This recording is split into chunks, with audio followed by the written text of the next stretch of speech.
Laidą pristato Medicinos diagnostikos ir gydymo centras. Atidumas gydo. Laidą pristato žemų kainų parduotuvė visai šeimai. Asorti.lt.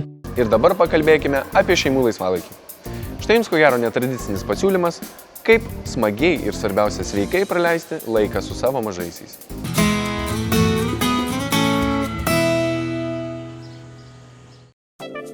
Jeigu vaikštinėdami parke pamatysite žygeivius keliaujančius su specialiomis lazdomis, nepamanykite, kad jie pametė slides. Šiaurietiškas vaikščiojimas su lazdomis, seniai užkariavęs Skandinavijos šalių gyventojų simpatijas, atkeliauja ir į Lietuvą. Tai yra tiesiog laisvalaikio praleidimo forma. Labai gerai yra išvykti į gamtą savaitgaliais po darbų, kai visą dieną sėdi ofise ir pasimėgauti gražią gamtą ir pasivaikščioti šiomis lazdomis. Suomijoje įsitvėrę lazdas rytais ir vakarais vaikštinėja įvairaus amžiaus žmonės. Kai kuriuose vaikų ugdymo įstaigose šiaurietiškas vaikščiojimas yra netgi privaloma kūno kultūros programos dalis. Kai kurios mokyklos šią sporto šaką naudoja kaip motyvacinę priemonę, skatinant vaikus judėti. Suomija, kaip ir kitos šalys, turi problemų su vaikų sportu. Jaunimas mėgsta sėdėti prie televizoriaus arba kompiuterio. Taigi šiaurietiškas ėjimas tai vienas iš būdų juos paraginti sportuoti.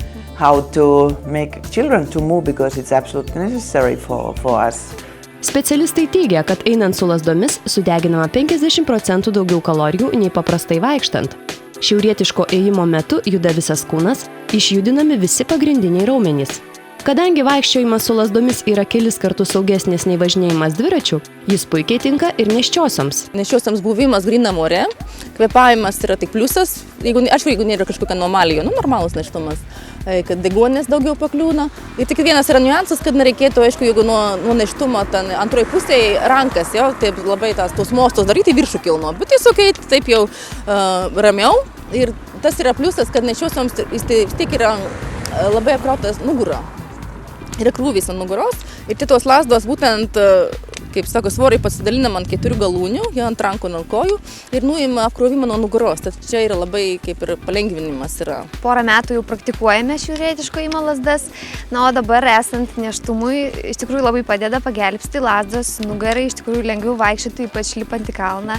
Nors vaikščiojimas su lazdomis nėra sudėtingas, specialistai pataria prieš pradedant sportuoti išklausyti instruktažą. Kartais žmonėms klaidingai atrodo, kad kas čia tokio? Ką čia mokytis? Lazdas, nupirki lazdas ir eini savo, kaip atrodo. Aišku, taip irgi galima eiti ir labai gerai, kad taip žmonės daro ir eina, vis tik svarbu ir tas būti grynam ore, kvėpuoti ir džiaugtis gamta, būti gamtoj. Bet yra dar tam tikra metodika, kur tikrai yra moksliškai paremta ir remiasi ir gydytojai, sportininkai, kaip galima pagerinti visą kūną, visas funkcijas kūno, taisyklingai einant. Ir išeina, mostas gaunasi, arba jeigu žmogus nupirka lazdas ir šiaip eina, kaip tradiciškai. Eina taip mūsų, alkūnės amplitudė yra minimali, aukštyn žemyn, eina taip. Šiaurietiškas ėjimas, kaip turim priminti iš tikrųjų slidininko judesį, mostas yra jo amplitudė. Iškart. Čia labai svarbu yra ofisiniams darbuotojams, kurie sėdim prie kompiuterį dažniausiai ofise, arba vairuojam mašiną, ar namuose per televizoriaus, aišku, trikampis tradicinis yra, kad sėdimas visgi tai daugiau būna pozicija. Tai čia yra išjudinti viršutinį kūno dalį, kaip amplitudė, kaip slidėm, aukštyn, žemyn, aukštyn, žemyn. Jeigu kam nors atrodo, kad šis sportas prabanga, skubame nuraminti. Norint vaikščioti miško takais, miesto centru ar jūros pakrante, užtenka vienos poros lazdų su keičiamu antgaliu, taip pat specialių pirštinių. Tokio komplekto kaina prasideda nuo 100 litų. Slidininkų lazdos šiaurietiškam vaikščiojimui netinka, nes jos yra per ilgos. Išėjimas be abejo yra tokia nedidelė investicija. Yra, tarkim, krizės laikai ir po krizės, kad ne visi gali kažkur taip jau daugiau investuoti, tai irgi pabuvimas gamtoje yra.